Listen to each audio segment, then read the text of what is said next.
Boy George, we're here in Liverpool where some of your work is part of the display for Homotopia this year on the 10th anniversary. Tell us a bit about your inspiration for it.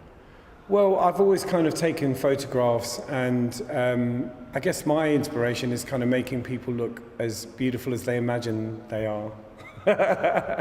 I'm not really interested in reality. I'm much more interested in kind of fantasy and distorting, people's ideas of what they want to be.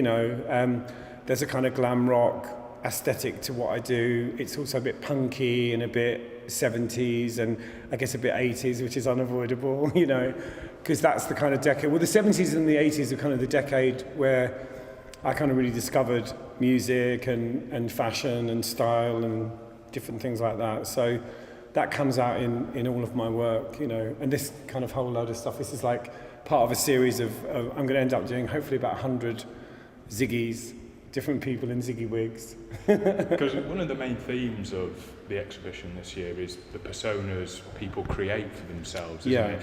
Now, you had your persona in is Karma Chameleon, and when you were doing your records. Yeah. Do you feel now that when you're a DJ, when you're doing this, you're very comfortable doing what you do and expressing yourself in your art now? Yeah, I think, I think of myself as a kind of creative person, and I don't kind of put any sort of cap on what I do. I do some things better than other things. I'm not a great gardener.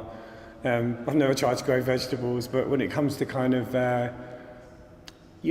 being creative, that seems to be something that feels quite natural to me, and photography, fashion, music, things like that tend to be things that I kind of gravitate towards. Now, this festival is in Liverpool, it's in its 10th year. Have you had anything to do with it in the past? Have you seen Never, it before? And probably won't again. I didn't even really know about it, actually. I knew about it last year because obviously my friend Trademark, who's also in this exhibition, he was part of last year, I think. So we talked about the festival last year, and then I was asked to be part of this kind of 10-year anniversary. So, I jumped at the chance.